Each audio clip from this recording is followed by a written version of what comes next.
Halo semuanya, selamat datang di video presentasi kita kali ini. Terima kasih sudah bergabung. Pada kesempatan kali ini kita akan membahas topik yang sangat menarik dan penting, yaitu pengukuran perekonomian secara makro. Sebelum kita memasuki lebih jauh, mari kita bahas sedikit tentang apa itu perekonomian makro. Makroekonomi adalah cabang ilmu ekonomi yang mempelajari kinerja, struktur, dan perilaku ekonomi secara keseluruhan. Ini mencakup hal-hal seperti pertumbuhan ekonomi, stabilitas harga, tingkat pengangguran, dan keseimbangan neraca perdagangan. Untuk memahami kinerja ekonomi sebuah negara, kita memerlukan indikator ekonomi makro. Beberapa indikator utama yang sering digunakan adalah produk domestik bruto, atau yang disebut dengan PDB, yang menggambarkan kenaikan harga barang dan jasa, serta tingkat pengangguran yang menunjukkan seberapa efektif suatu negara dalam menyediakan pekerjaan bagi penduduknya. Penjelasan tentang indikator ekonomi makro. Indikator ekonomi makro adalah ukuran-ukuran yang digunakan untuk menilai kondisi dan kinerja ekonomi suatu negara secara keseluruhan. Indikator ini memberikan gambaran mengenai kesehatan ekonomi dan membantu pemerintah ekonomi serta pelaku bisnis dalam mengambil keputusan terkait kebijakan dan strategi ekonomi. Lalu, bagaimana kita bisa mengetahui kondisi kesehatan ekonomi Indonesia? Mari kita mulai dengan mendengar penjelasan dari Yudo yang akan membahas salah satu indikator utama ekonomi makro, yaitu produk domestik bruto. PDB atau produk domestik bruto.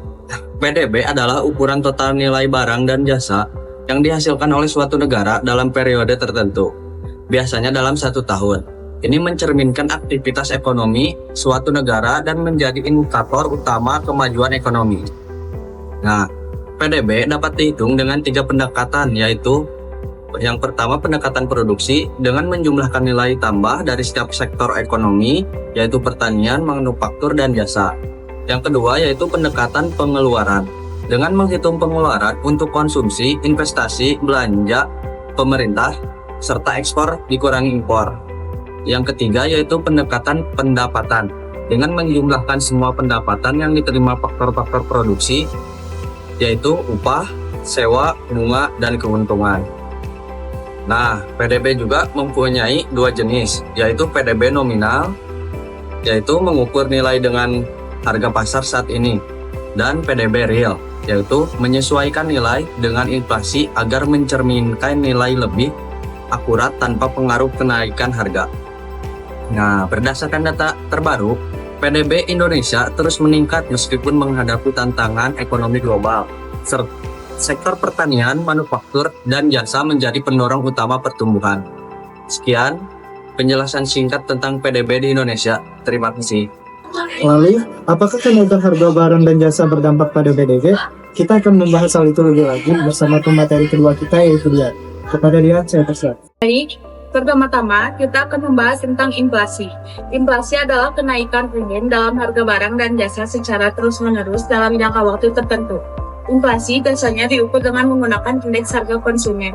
Nah, di sini ada data perkembangan indeks harga konsumen menurut Badan Pusat Statistik.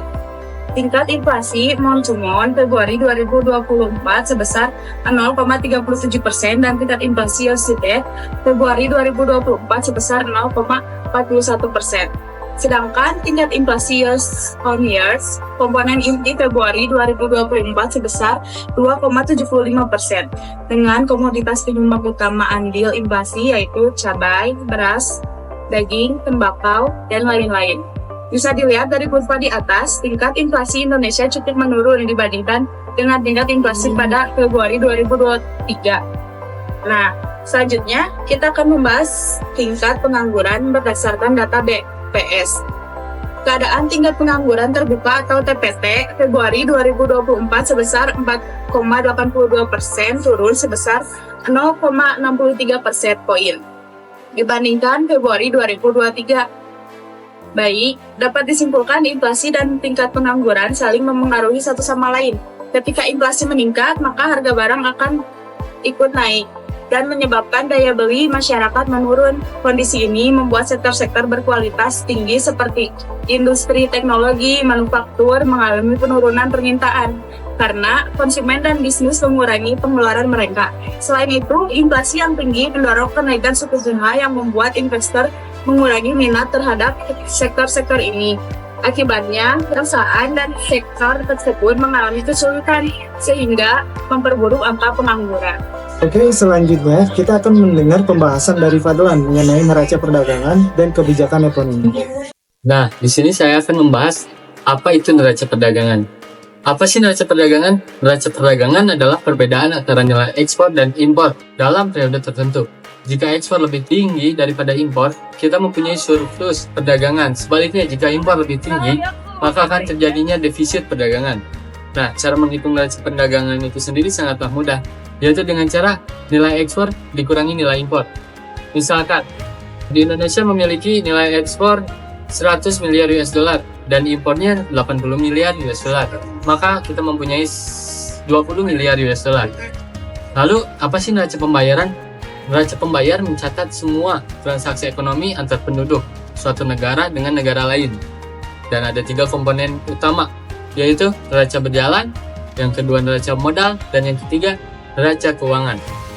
Menurut BPS, Indonesia mencatat surplus neraca perdagangan sebesar 21,72 miliar US dollar pada semester pertama 2024. Namun, menurut Bank Indonesia, neraca pembayaran mencatat defisit 1,5 miliar pada triwulan kedua 2024. Lalu ada kebijakan moneter dan kebijakan fiskal. Kebijakan moneter adalah tindakan bank sentral untuk mengatur jumlah uang yang beredar dan tingkat suku bunga. Tujuannya adalah mengendalikan inflasi dan menjaga stabilitas nilai tukar. Lalu ada kebijakan fiskal. Kebijakan fiskal adalah penggunaan anggaran pemerintah melalui pengeluaran dan penerimaan untuk mempengaruhi ekonomi dan mendorong pertumbuhan, distribusi pendapatan yang merata. Dari kebijakan-kebijakan tersebut pastinya ada pengaruh. Pengaruh dari kebijakan moneter dapat mendorong investasi dan konsumsi dengan penurunan suku bunga, sedangkan kebijakan fiskal dapat meningkatkan pendapatan nasional, menciptakan lapangan kerja melalui peningkatan pengeluaran pemerintah. Jadi, neraca perdagangan menunjukkan selisih antar ekspor dan impor, sedangkan neraca pembayaran mencatat semua transaksi ekonomi internasional. Lalu, kebijakan moneter dan fiskal untuk stabilitas dan pertumbuhan ekonomi. Pentingnya pemahaman indikator ekonomi makro kita membuat keputusan yang tepat. Terima kasih.